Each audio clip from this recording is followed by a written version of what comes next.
All right, another episode of the Winner Circle on this More Than Just Money movement channel is dropping. And today we've got an amazing guest from Botswana.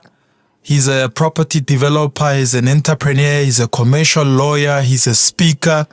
He is a phenomenal entrepreneur. And I want us to get into the conversation with him so that we can be inspired by his journey right here on the Winner Circle. Now, if you haven't subscribed, please click on the subscribe button, click on the notifications bell so that you don't miss any of our interviews, guys. I promised you that I'm going to be bringing you guys that are trailblazers in the work that they've been doing. Now, Mr. Mogobe, welcome to South Africa and welcome to the It's More Than Just Money movement channel. I've been looking forward to this interview, by the way. Thank you. What a great privilege this is. I've been also looking forward to an opportunity to sort of extract some revenge, as it were, because I interviewed you, so it's a good chance to give back and do the same. Sure. And I appreciate that. I appreciate your time. I know how busy you are, and a lot of people don't know who you are. Can you quickly give us a background? Yeah. The full name is Mompoloki Mogobe. I call myself a product of two cattle posts. That is so because in my upbringing, I had the opportunity to be a head boy in two cattle posts. On one occasion, it was before my mother was married, where, basically I was born outside wedlock, as it were. But when my mother became married and my father and my mother reconciled, I then got introduced to another cattle post. The first cattle post was with my grandfather. So I learned things like how to whistle, how to notice different colors of cattle.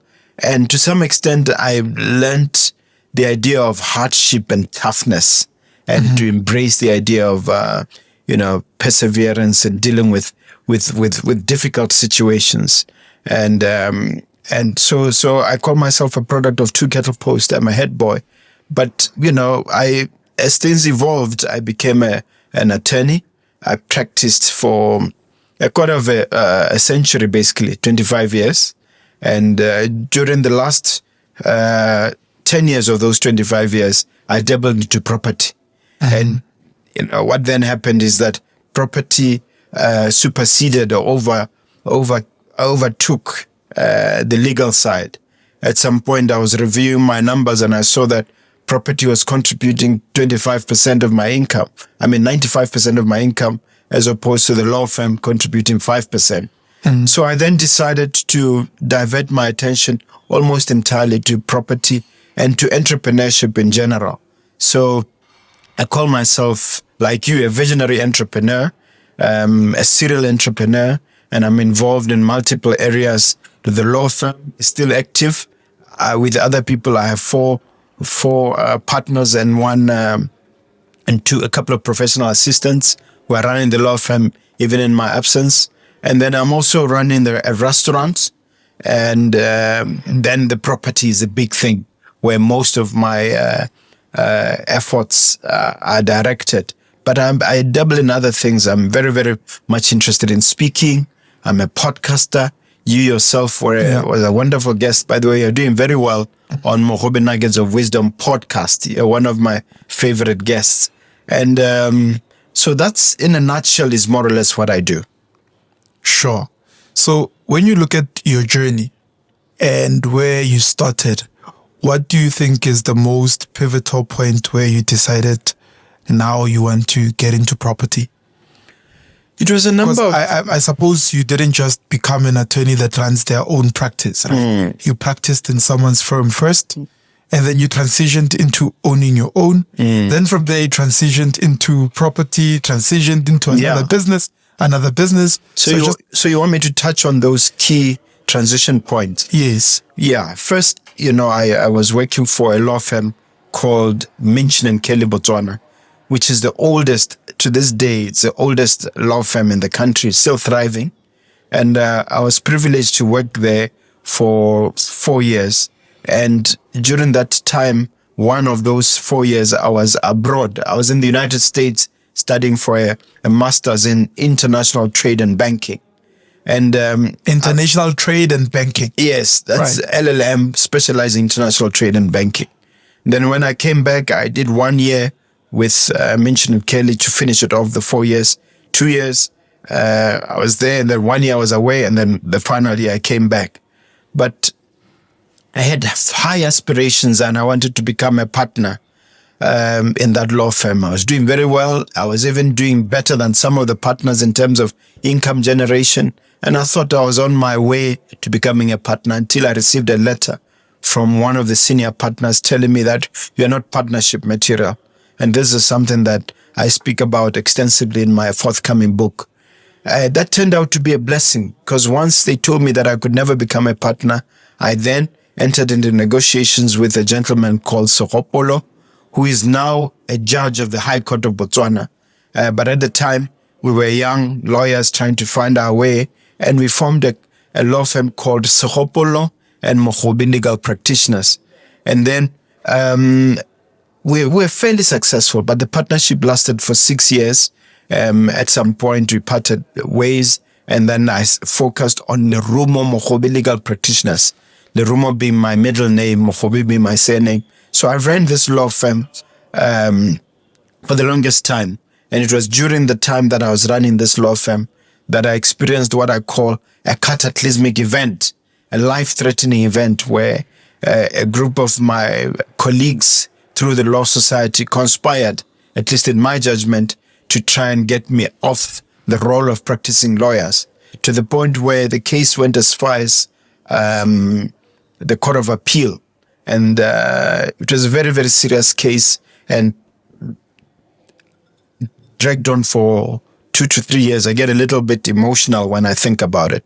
And it was that life-threatening experience where I saw the serious risk of losing my profession that I then pivoted a little bit and focused on property. That's when I studied the Kiyosakis of this world, and Rodolphe de Roos, a couple of other authors, Rolf de Roos, sorry, who wrote a book called Property, Real Estate Riches. And then, of course, Kiyosaki's book, Cash Flow Quadrant. And, of course, the classic Rich Dad, Poor Dad. Those books collectively caused me to shift completely. At the time of reading these books, I probably had 3 properties, being my house, being where the law firm was operating, and then being a piece of ground where I eventually developed warehouses, a warehouse, so in Pagalani. So after Kiyosaki, I went into beast mode. There was a time when we were acquiring at the rate of 3 or 4 properties per year. And then as time grew over a decade, it exploded. We went from 3 units at the beginning of 2000 to 93 units at the beginning of 2011, 2012. So then there was an exponential growth. And then Was this just acquisition, or was acquisition and development? It was a 2-pronged strategy. When you read my book, you'll hear about the Mogobe's gentle giant, which is really an organism that I paint of how my business has really come alive. On the left side is the development component. On the right side is the acquisition component. So we are constantly acquiring and we are constantly developing. As I'm speaking to you, there are 2 developments that we're erecting. As I'm speaking to you, I have an acquisition manager who's snooping around and sniffing around to see what opportunities are available. Part of the reason I'm in South Africa is to also explore the market and to have people like you handhold me and guide me as to where opportunities might be. So the strategy has been 2-pronged: acquisitions and development. Okay. Yeah. So I'm going to come back to the development side, right? When you were starting your journey, there's something that you mentioned. You said a letter was written to you and somebody said to you, you are not partnership material. I mean, a lot of people could have given up at that moment and say, there's no need for me to have some sort of ambition to do this thing. Where do you think those words stemmed from, and how did they affect you, and how did you overcome them? That's very good that you asked this question. The letter that I received was written by the senior partner at the law at the time. His name is Dave Williams. May the Lord rest his soul. He's passed on. Yeah. And Dave was saying to me, you seem to have created your own law firm within our own law firm.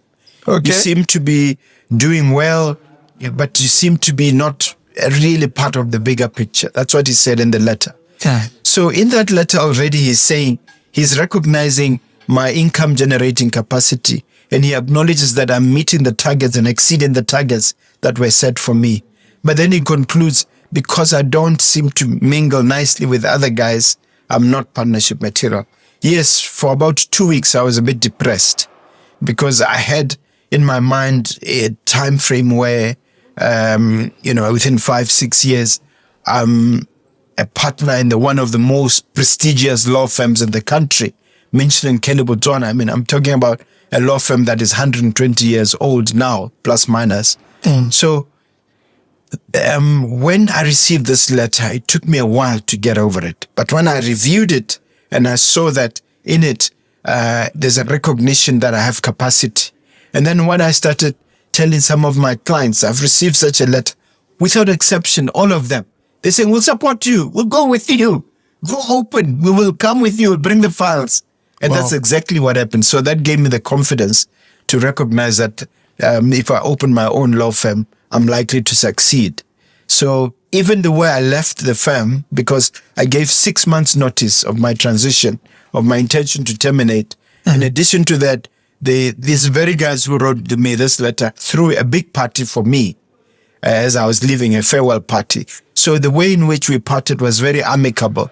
And that also showed me that even the transition to my new place should be smooth. So the lesson to be learned for young practitioners or young persons out there who may be leaving their work is to make sure that they part amicably so that the transition, the movement of files, the transition of monies from the trust account, one trust account to the other, as you help clients, should not suffer because in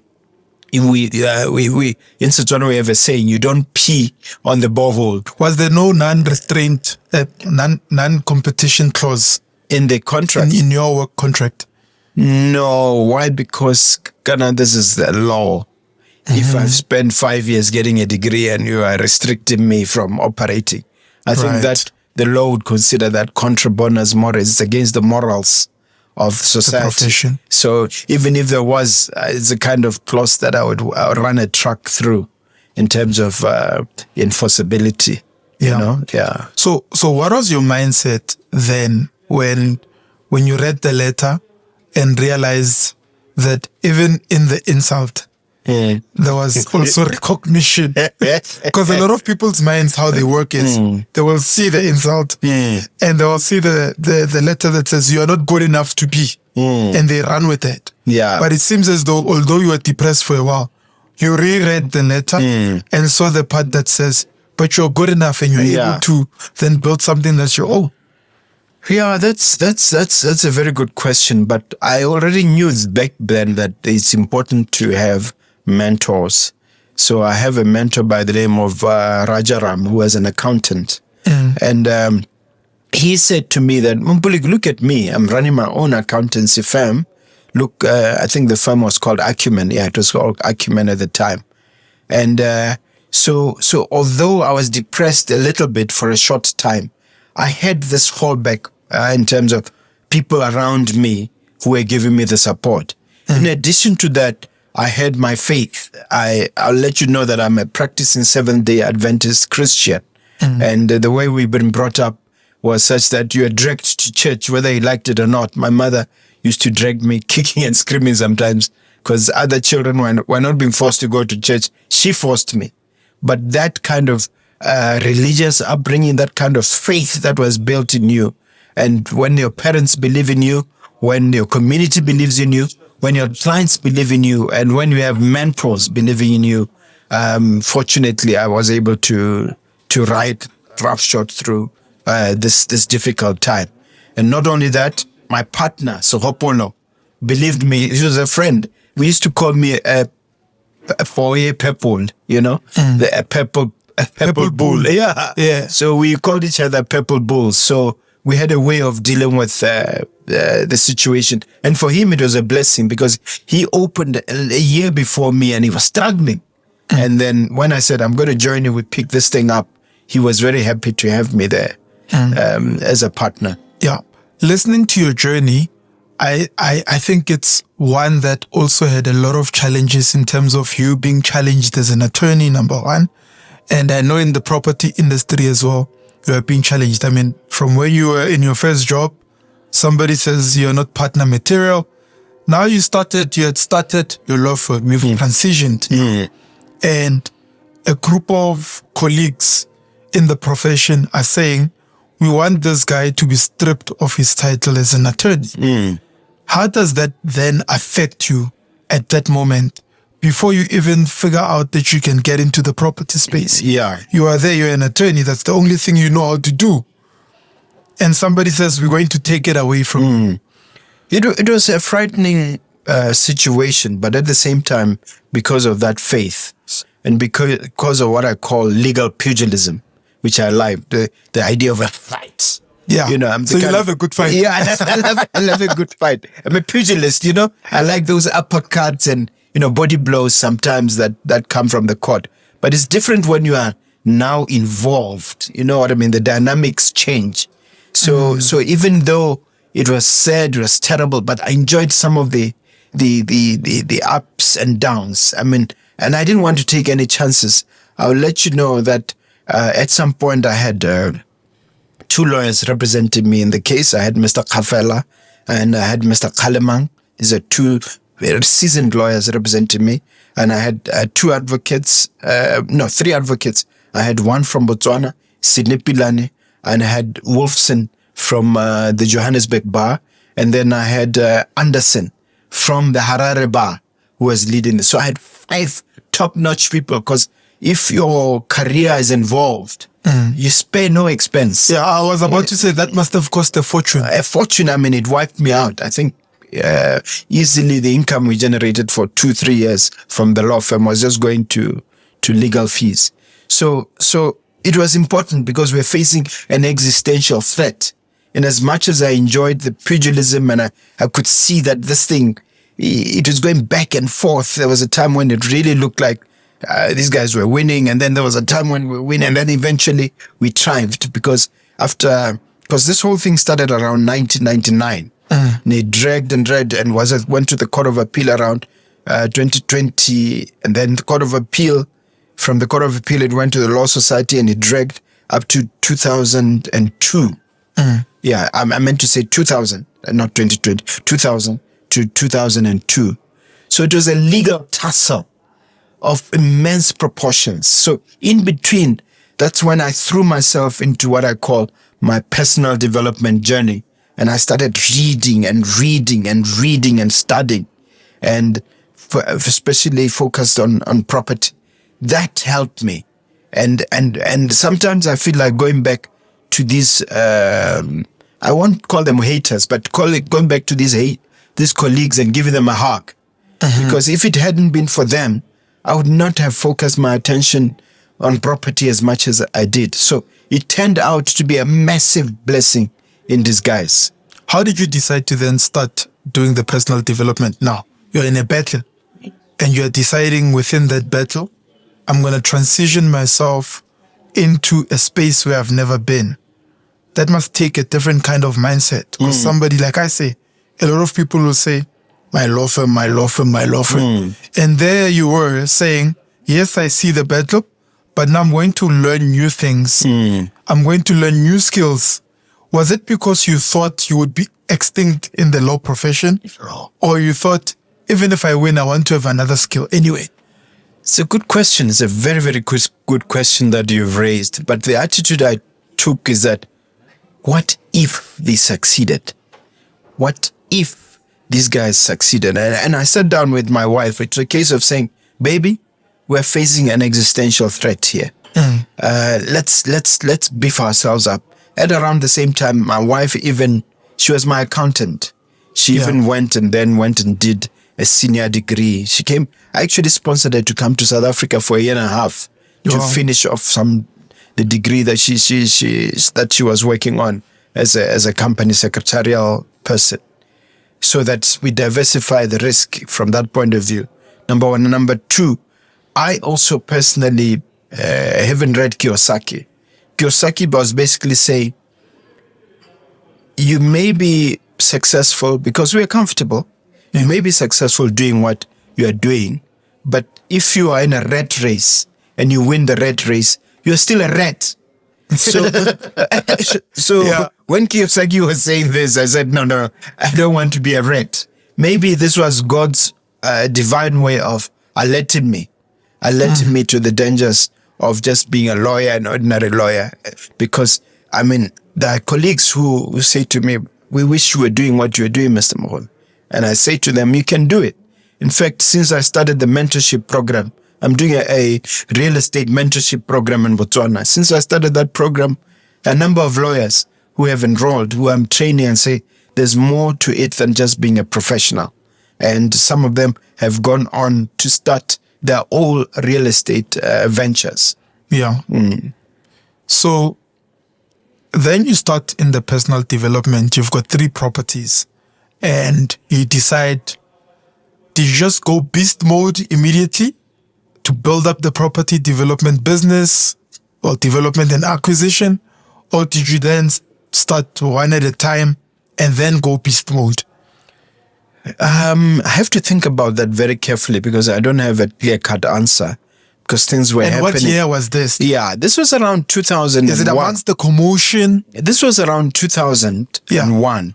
So you're paying legal fees at the time? In the middle of all this. In the middle of a war, basically. In the middle of all this, one of my clients, his name is George Kazanges. He's a Cypriot initially, but I think he's now in Motswana. But he came to me after I told him this, and he said he just had a plan explained to him. I said, what is a plan? He said, no, these guys from Amway have come and presented this plan, and there's an alternative income generating mechanism.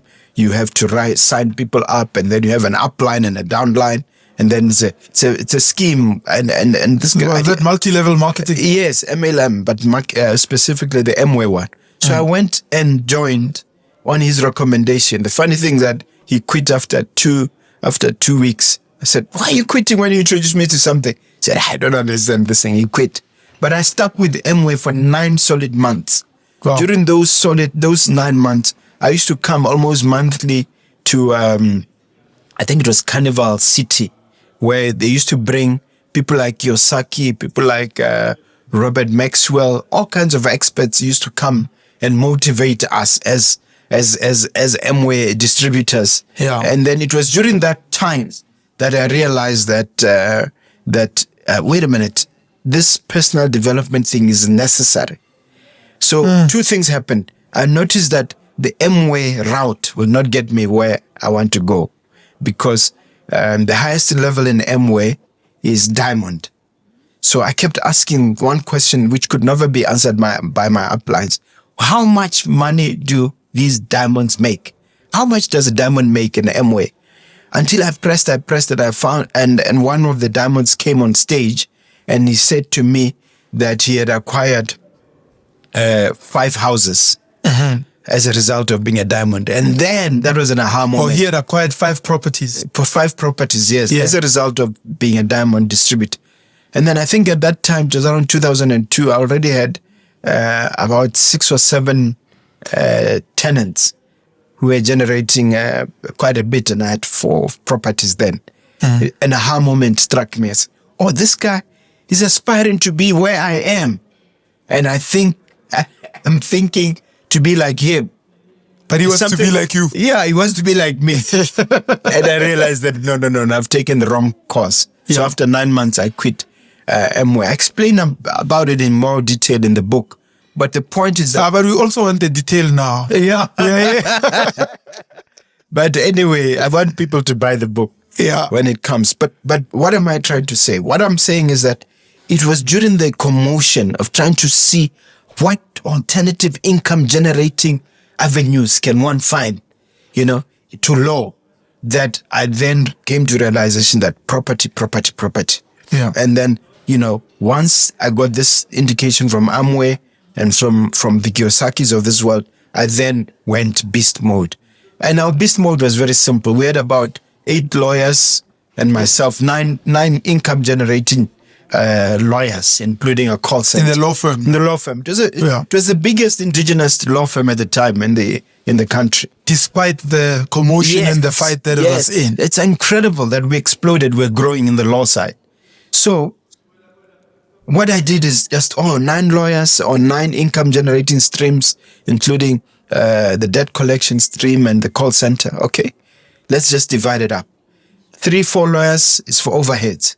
One lawyer is for unforeseen emergencies.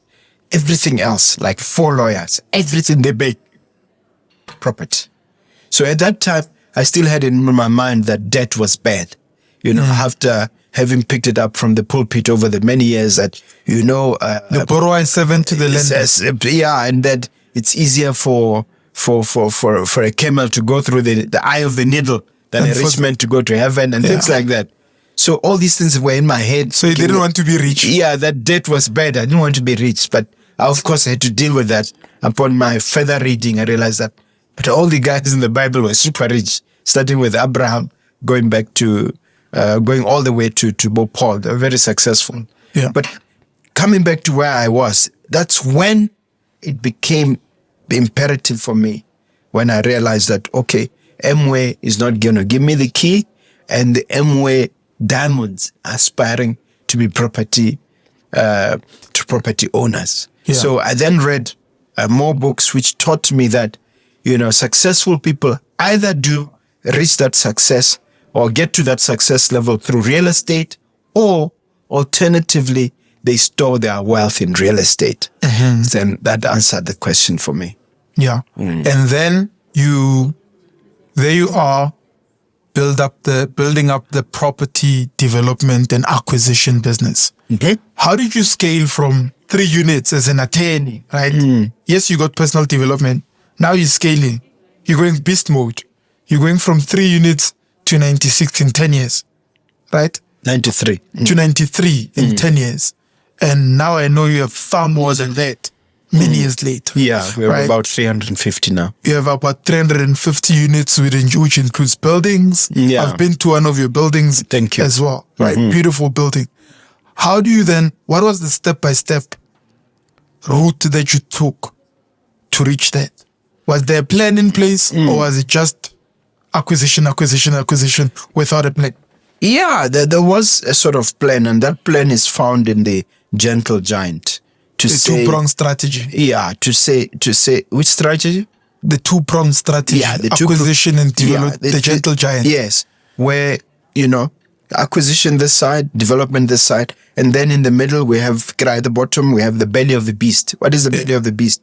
It's where it's like a work engine where the management is. So I've found it, because what I was doing even at that time in terms of personal development, I was getting lessons from people like Warren Buffett, reading books like The Intelligent Investor. Yeah. Reading books like Phil Town. There's a guy called Phil Town who summarizes the whole philosophy of Warren Buffett into a book called Rule 1 Investing. So I took some of all these lessons and then I blended them up. And then I realized that, okay, what is necessary here is to acquire cash generating assets. And then I taught my team how we go about doing it. All those lawyers, you put them down and taught them everything? The lawyers, I couldn't get through to them. You couldn't get through to them? Because I tried. The thing about our profession sometimes is that there's an element of overconfidence, almost bordering on arrogance. So when I refer them to some of the lawyers, they regret it now, some of them, when I say to them, go and read this little book here, The Richest Man in Babylon. Go and read this book here, Rich Dad, Poor Dad. Go and read this book here. They saw you as an outcast, maybe. They just say, what's wrong with this my guy? focus is to read the law books. That's the attitude of those lawyers. To prepare case law, to read all the cases that were decided on this point and to win cases. So they became so I could not, I regret to say, persuade any of my lawyers, not for want of trying, because I kept trying. I could not persuade them to get into personal development and get into property. Some of them joke about it, but we didn't know what you're doing. You didn't know what you're saying. Because Many years later. Because a lot of them that I've trained have gone to open their own law firms. They're very successful. The Randaus of this world, the Kewahamangs of this world, the Oles of this world. There are so many law firms that are successful, are well known now from people that I was fortunate enough to train. Wow. But they could not have that necessary brain transplant. I jokingly called it brain transplant because moving from a legal person to an entrepreneur requires a mind shift, a fundamental mind shift, which I teach about in my mentorship program. But anyway, so I created my own team. I had people that I was employing side by side. I had a management guy, and I had a maintenance guy. I had people that I was employing, and I had also other people who I had on the payroll who were working with us on a contract basis. They were the independent contractors. So I was teaching, this is the team I was teaching, which then developed into the belly of the beast, which is where everybody is responsible for managing, is now either an employee or a hired contractor. Mm-hmm. You once told me a story about your Transformers. Do you remember? Yes. Yeah. Do you mind telling that story again? I told the story of how I went to the movies with my children, and then normally they make me watch movies that seem to be not inspiring at all. And when they made me one particular time to go and watch a movie called Transformers, where there's this character called Optimus Prime. Yeah. And this character is the yellow one. Yeah, the guy is a good one. Yeah. Yeah. I think he's got some yellow in him. And basically what the movie is about is that the bad guys also evolved into a huge thing by becoming cars that are joined together. I'm just oversimplifying it. And then, of course, what happens, Optimus Prime does the same and eventually carries the day after a series of losses. You know how it happens that the hero gets beaten up before he eventually wins, So during all this, I said to myself, I kept thinking about my business. And I said, Transformers, this is just a bunch of disjointed things that are just running around. And then I said, this thing resembles my business.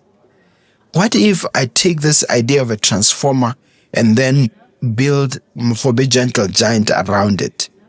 So what we then did is we had the head there, which is made up of the board of the whole entity, and then the family, because I involve my family in the business and myself as the head, and then of course the neck. The neck, I jokingly call it because sometimes then I might be head of the family or head of the corporation, but sometimes it's the neck that decides which way I'm facing. And then from there, we have those chests. One I call acquisition, the other I call development. And then the belly of the beast, I call it management and consolidation. And then the arms, the right arm is the employees. The left arm is the independent contractors. And then instead of having two legs, like in the case of Optimus Prime that had two legs, I would then have multiple legs. Because what we've done over the years, over the decades, is we've created businesses that complement the property side. Or businesses that are thriving because of property or running from our properties. At some point, we had about eight or so businesses, including the law firm, which we've retained, restaurants, the sanitation division. We have a company which is run by my wife, which is called Clean Cities and Towns. And then we also had philanthropy. We had multiple legs that went up to 8. At some point before COVID, we even had an education division, which we had to close around COVID, unfortunately. And then we also had the hospitality. Like right now, we had 3 lodges at the time. Now we have down to 2, one in Mahung and one in Gaborone. So we've created businesses that are actually operating from some of our own creations or some of our own buildings. Yeah. with the result that we have some money circulating within the ecosystem. That seems to be the model that we have adopted. So the gentle giant is really a manifestation of the transformer beast of Optimus Prime, but modified to fit into our system. Yeah. So I see when you're explaining, although you're a property guru, right?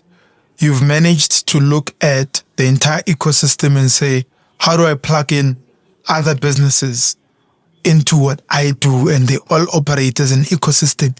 How important is it for entrepreneurs and maybe even professionals to create multiple streams of income? And how did you manage to do that? How did you see that opportunity? MSI, when you say MSI, I smile. Yeah. Multiple streams of income. Because I think MSI is a very important component of success. I think it's even in the good book, if you look at the whole chapter 11 of Ecclesiastes. Cast your bread upon many waters. One of the many. Yeah. It talks about diversification. And then there's a paragraph there that talks about having 7 or even 8 income streams, because you never know. There was a recognition by Solomon 3,500 years ago when he wrote this, that things can go south any minute. So who am I to reinvent the wheel? We've seen in the property situation that it's cyclical. Look what happened in 08. Look what happened with COVID in 2020. So there's a cycle. Disaster, success, disaster, success. Yeah. We're back to the Bible.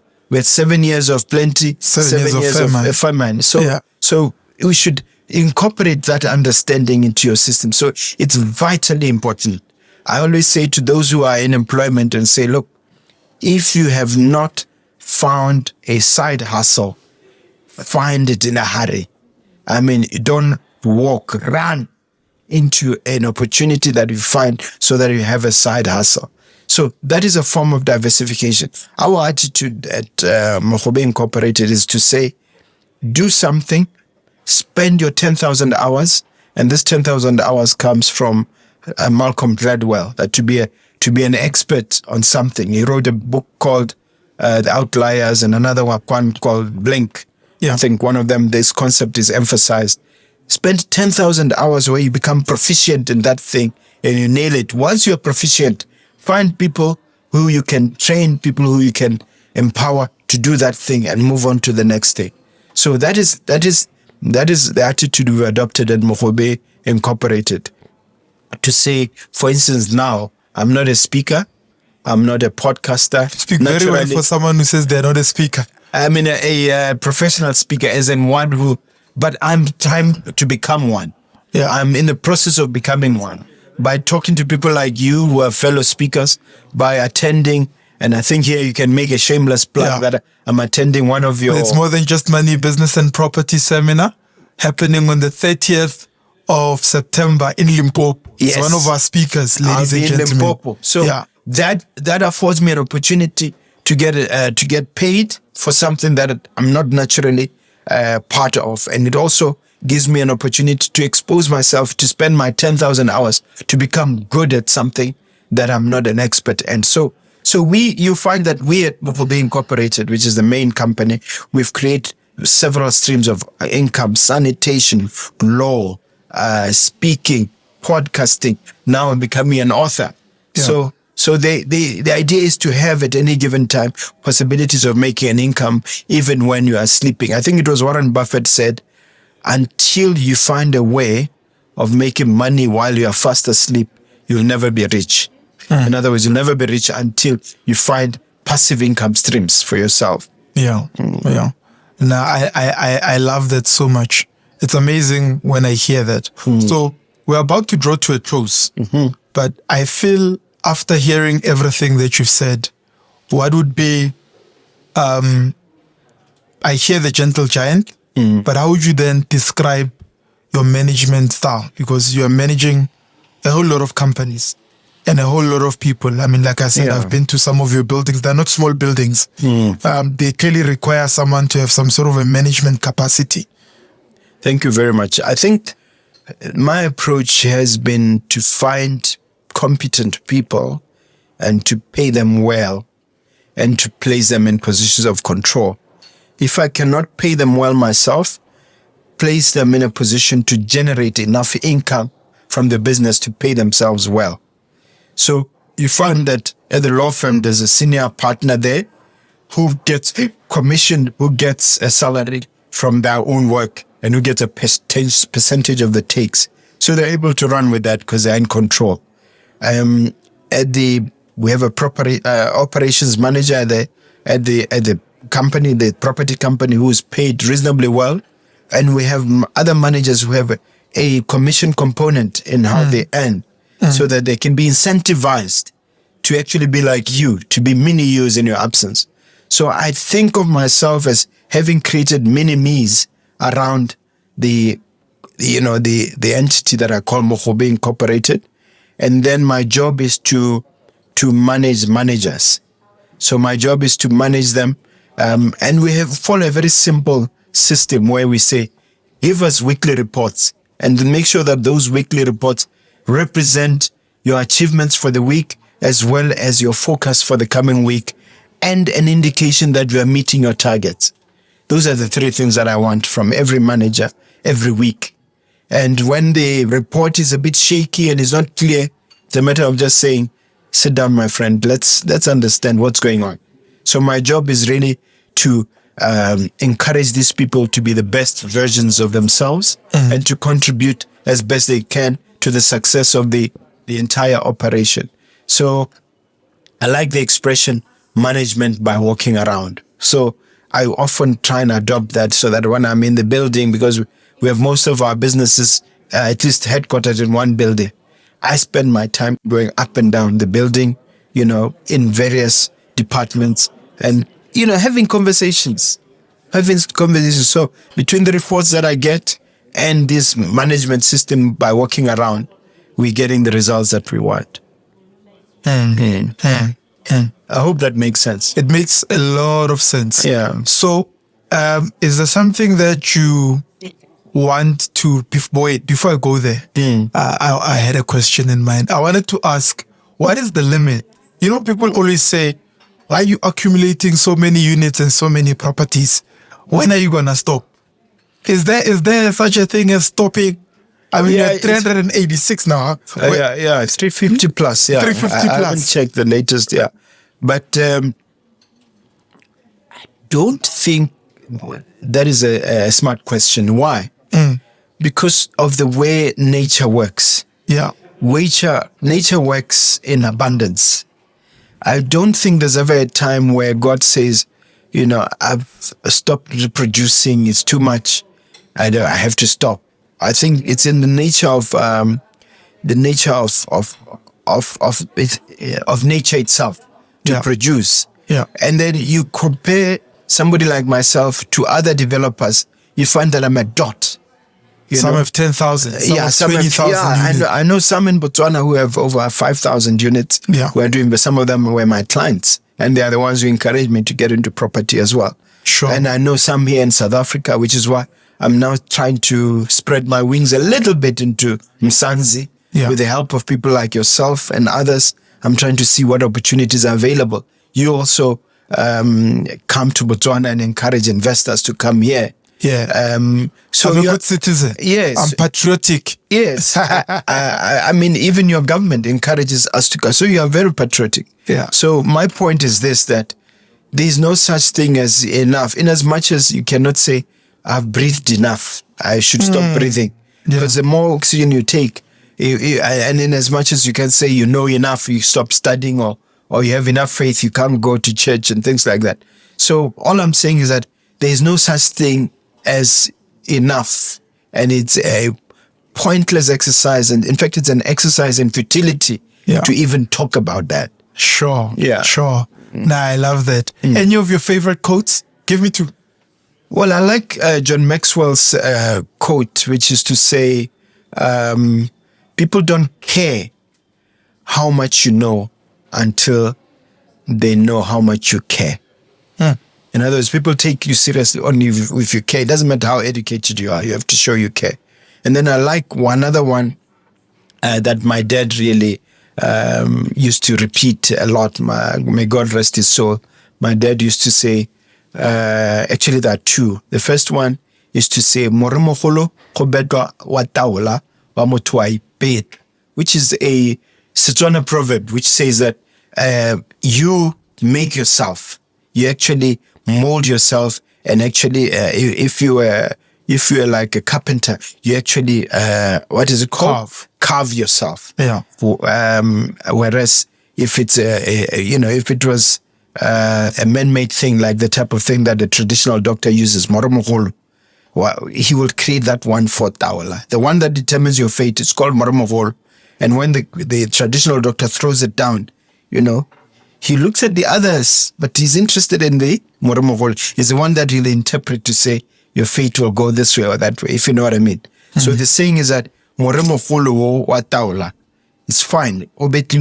Traditional, but when you're the one who generates and creates moromogolo, make yourself a greatness. Your greatness is right within your hands. And my dad used to repeat that.